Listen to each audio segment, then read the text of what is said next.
So, you voted for a Conservative majority. Huzzah! What happens now? Well, that's it!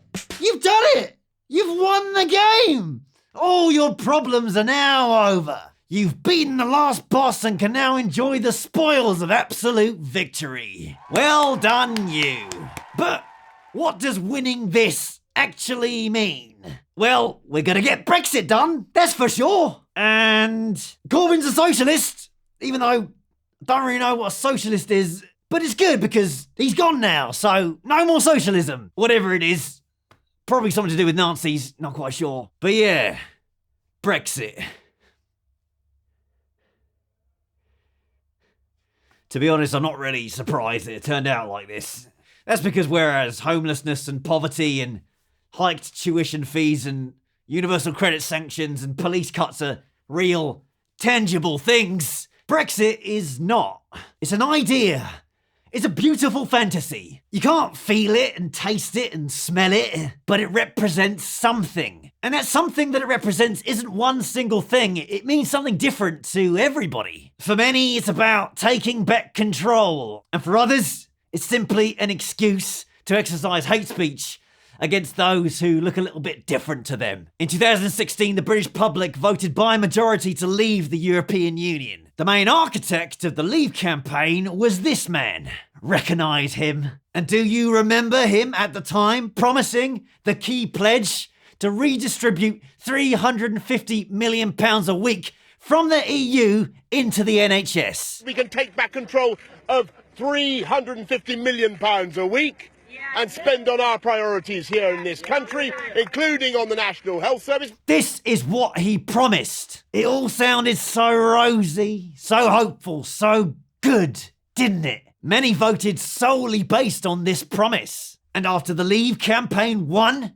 they abandoned every single pledge. That person cannot be me. And thrust the reins of Brexit into the hands of some other unfortunate fool. 3 years later, and already £400 million spent on a Brexit that hasn't manifested, you've elected the original Brexit swindler as your commander-in-chief. What could go wrong? The thing you haven't realised yet is that voting for Boris Johnson is not just gonna get you Brexit. Oh no! You're gonna get the whole package. Damien Green has already suggested plans for an insurance-based healthcare system. Nicky Morgan has said that the pledged 50,000 new nurses won't be in place for at least another 10 years, and that the government has no plan to stop the current nurses leaving. Protections for workers' rights and the environment could be axed. And the £350 million a week for the NHS? Soon, there won't be an NHS. Problem solved!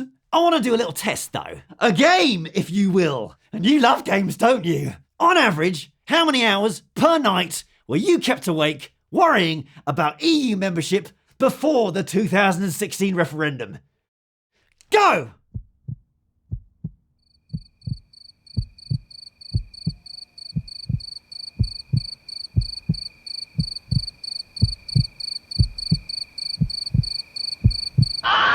And here's the thing. The fallacy of Brexit was never going to go away unfulfilled. After all, there's nothing that makes you want something more than telling someone they can't have it, even if you don't actually know what the thing is. I want it because I want it.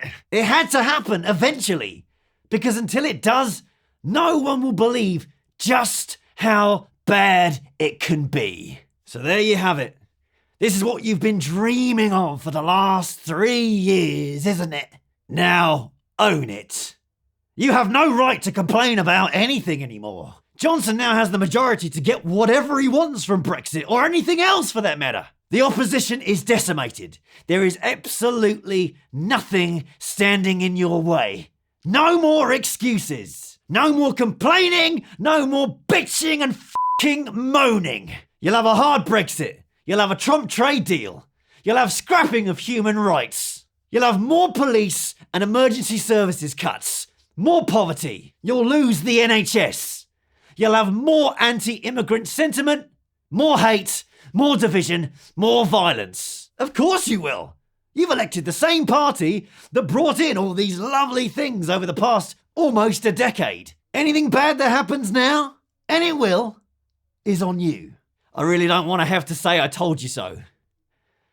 But I will, when the time comes. Don't worry about that. And when that happens, the difference is, I'm not going to feel good about it. Because this isn't a game.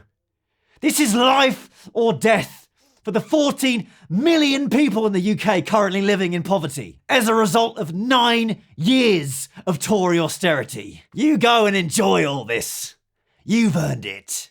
And the rest of us, well, we have work to do.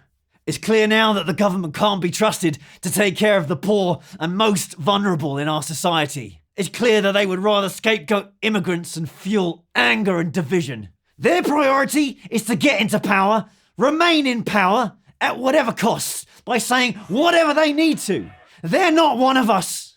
They're not going to take care of the people and the things that we hold most dear. So we're going to have to. It's up to us now.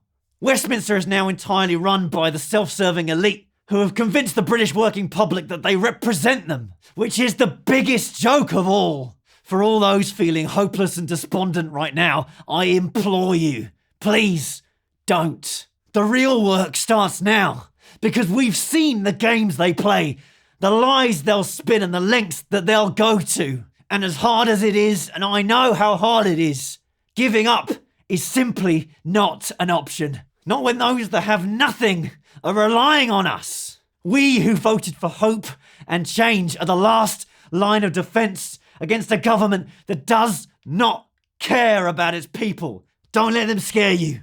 Stay strong. Come together.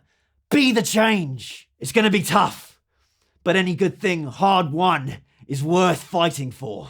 This is the fight of our lives, and it begins now.